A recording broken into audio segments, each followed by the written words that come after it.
नमस्कार साथियों, आपका आभा नगरी क्लासेज में हार्दिक स्वागत, अभिनंदन। मैं अशोक प्रजापत। आज हम व्रत प्रश्नावली वो पढ़ेंगे जो माध्यमिक शिक्षा बोर्ड में 5 अंकों की है।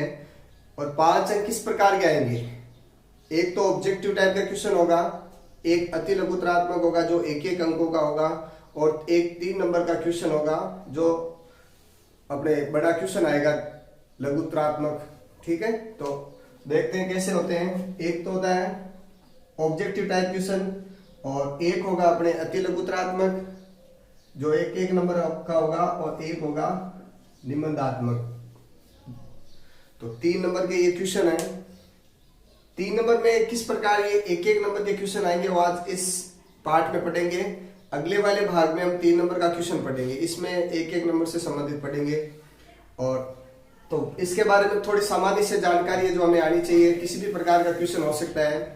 तो व्रत है, तो व्रत पे कितनी स्पर्श रेखाएं खींची जा सकती है? व्रत पर कितनी स्पर्श रेखाएं खींची जा सकती है? तो इसका आंसर है अनंत। क्या आंसर है? अनंत। व्रत पर कितनी स्पर्श रेखाएं खींची जा सकती है? अनंत। कैसे? क्योंकि व्रत है अनंत बिंदुओं से मिलकर बना हुआ है। पहला ये हो गया। दूसरा, हमसे प्रश्न पूछ सकते हैं एक बिंदु पर कितनी स्पर्श रेखाएं खींची जा सकती है? वृत्त के एक बिंदु पर कितनी स्पर्श रेखा खींची जा सकती है? वृत्त के एक बिंदु पर कितनी स्पर्श रेखाएं खींची जा सकती है? खींची जा सकती है। तो एक बिंदु पर केवल एक ही स्पर्श रेखा खींची जा सकती है। जैसे मान लो ये बिंदु है, तो इस पे हम स्पर्श करते हुए केवल एक ही स्पर्श रेखा खींच सकते हैं। ठीक है। एक क्वेश्चन हमसे पूछ सकते हैं छेदक रेखा वृत्त के कितने बिंदुओं पर छेद करती है? तो छेदक रेखा क्या होती है? स्पर्श रेखा और छेदक रेखा दोनों अलग अलग है। स्पर्श रेखा केवल वृत्त को स्पर्श करती है, छेदक रेखा वृत्त के अंदर से गुजरती है और वृत्त को 2 भागों में बांटती है। तो देखिए इसमें कितने बिंदु है छेदक रेखा में? 2 बिंदु है। तो छेदक रेखा वृत्त के 2 बिंदुओं से गुजरती है। कितने बिंदुओं से गुजरती है? 2 बिंदुओं से गुजरती है।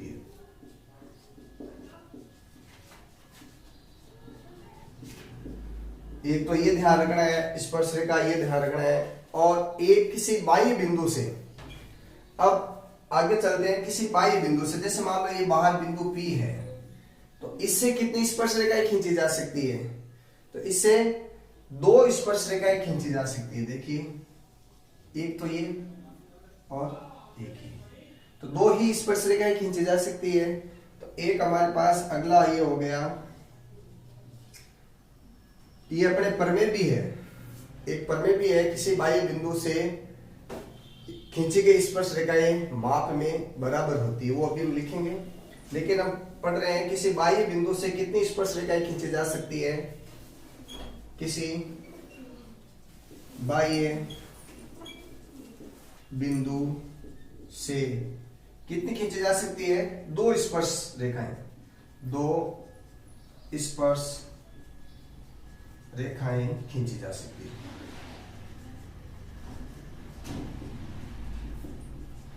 ये अपने ऑब्जेक्टिव टाइप का जो क्वेश्चन है उसके अंदर ये पूछते हैं कि कितनी खींची जा सकती है। तो हम समझ के साथ सीखेंगे तो भूलेंगे नहीं। अब अपने प्रमेय है जो इसी पे आधारित है। किसी बाह्य बिंदु से वृत्त पर खींची गई स्पर्श रेखाएं माप में बराबर होती है।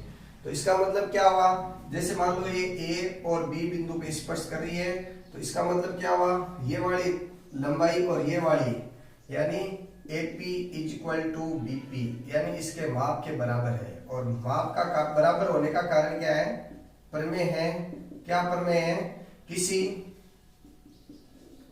बाह्य बिंदु से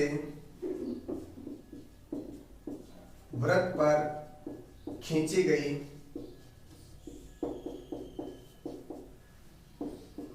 स्पर्श रेखाएं माप में बराबर होती है, माप में बराबर होती है। इसी आधार पर हम कह सकते हैं ये एपी बीपी के बराबर है।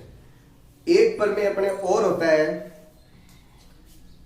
क्या होता है, स्पर्श रेखा स्पर्श बिंदु पर त्रिज्या के साथ समकोण बनाती है।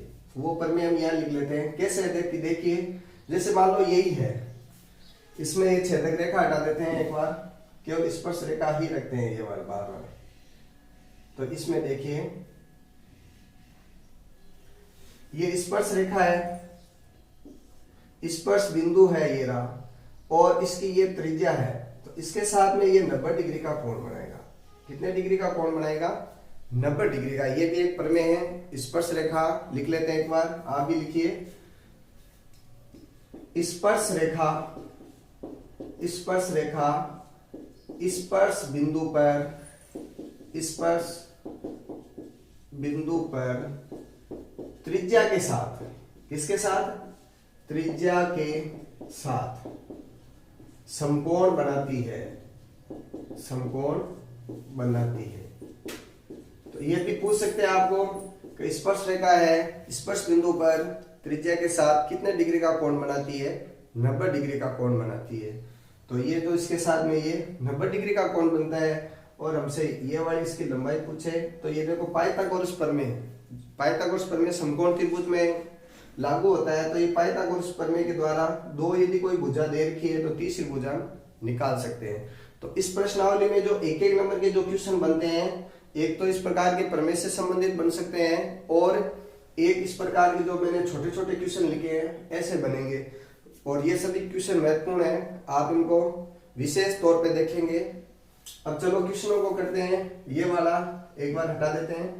तो दोनों प्रमेय, छेदक रेखा क्या होती है, स्पर्श रेखा क्या होती है, ये सब हमें ध्यान में होना चाहिए।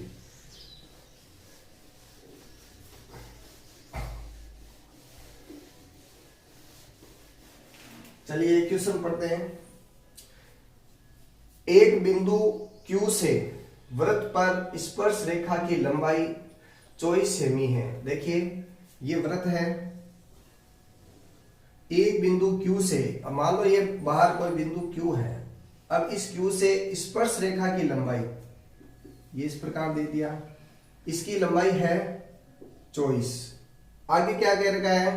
Q की केंद्र से दूरी, Q की केंद्र से दूरी, तो इसका केंद्र ये है O, और इसकी यहां से यहां तक की दूरी है 25 है। आगे हमसे क्या पूछा है? त्रिज्या ज्ञात कीजिए। तो त्रिज्या ये वाली हो गई। अभी जो हमने प्रमेय पढ़ा था, स्पर्श रेखा स्पर्श बिंदु पर त्रिज्या के साथ समकोण बनाती है। तो हमारे पास ये पाइथागोरस प्रमेय लागू करने के लिए समकोण त्रिभुज है। तो इसके अनुसार जो कर्ण कौन सी भुजा होती है? 90 डिग्री के सामने वाली भुजा कर्ण होती है, ये हमें ध्यान रखना है। हम कंफ्यूजन नहीं हो कि भाई ये बाहर वाली कर्ण है या अंदर वाली कर्ण है। तो सीधा सा है, 90 डिग्री के जो सामने होगा वो ही कर्ण होगा। तो देखते हैं। तो इसमें पाइथागोरस प्रमेय लगाते हैं। तो कर्ण का स्क्वायर इज इक्वल टू आधार का स्क्वायर प्लस लंब का स्क्वायर। तो इसमें कर्ण हमारे पास 25 दे रखा है। क्यों कर्ण 25 कैसे? जो 90 डिग्री के सामने है वही भुजा कर्ण होती है। आधार इसमें कोई भी मान सकते हैं हम, 24 का स्क्वायर और प्लस लंब का स्क्वायर। जो 90 डिग्री के साथ में है वो लंब है।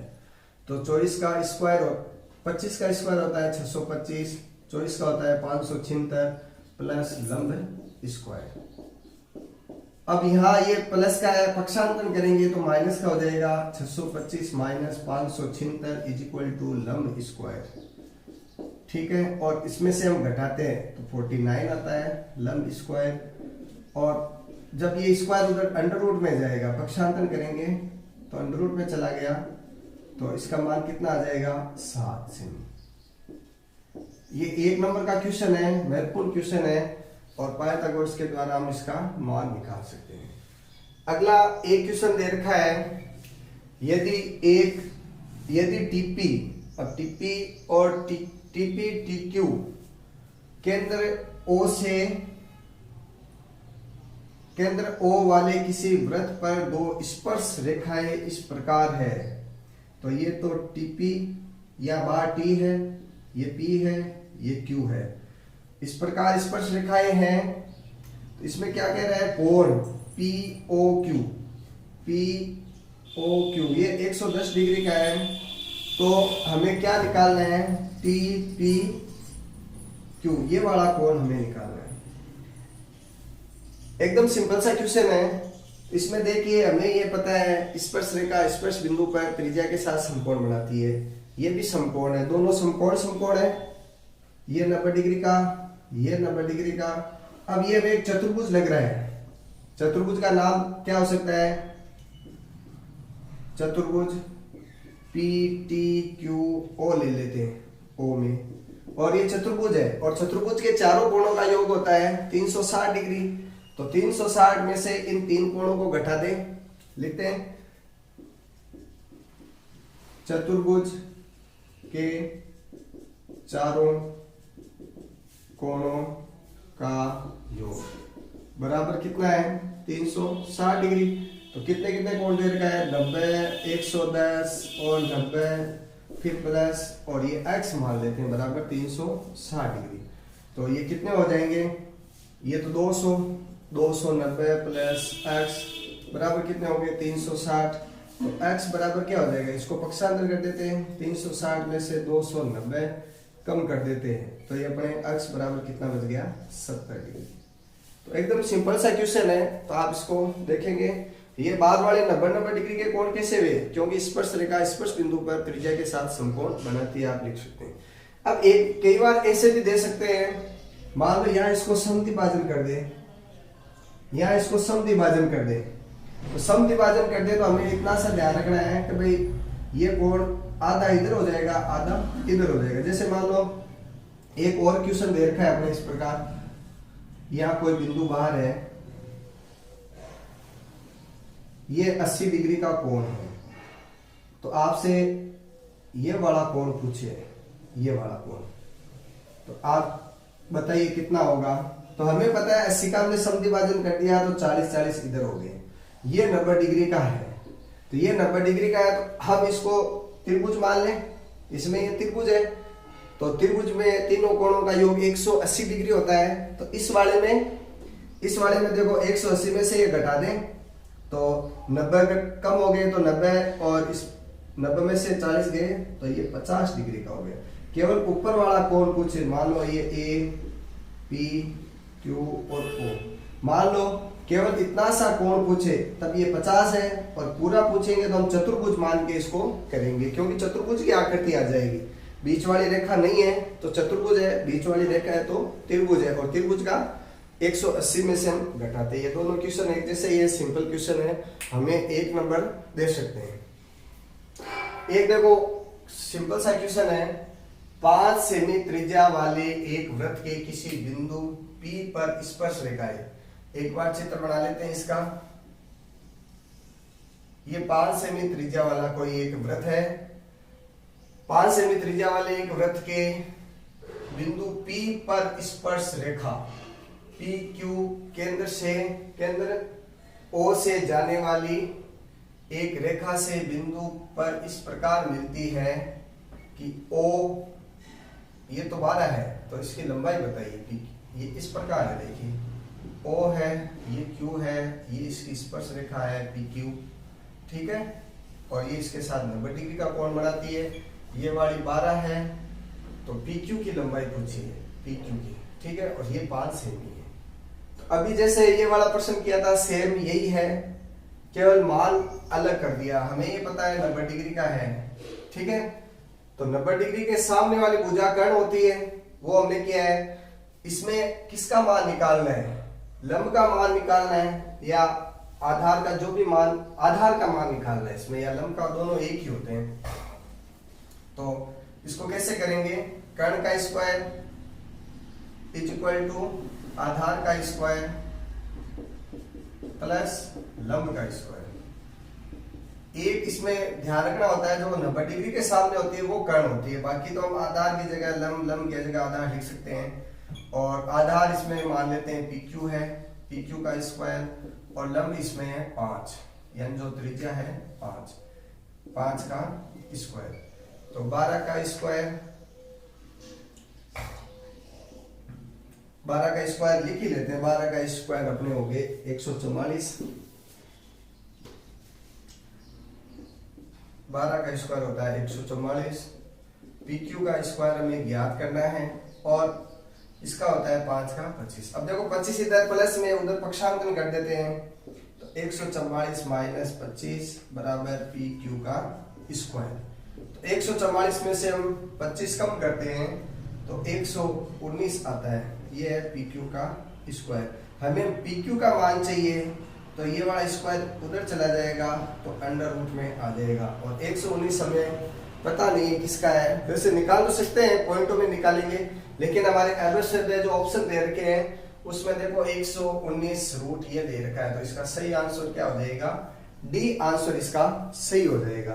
तो आज हमने एक एक नंबर से संबंधित क्वेश्चन पढ़े हैं। अगले पार्ट में हम 3 नंबर का जो क्वेश्चन है वो सीखेंगे। और मैं आप सभी से निवेदन करता हूं, मेरे चैनल को लाइक शेयर सब्सक्राइब कीजिए, और सब्सक्राइब करने के बाद बेल आइकन को जरूर दबाइए, जिससे क्या है हमारा नया वीडियो जब भी आए आपके YouTube चैनल पे आ जाए और आप उसको देख सकें। धन्यवाद।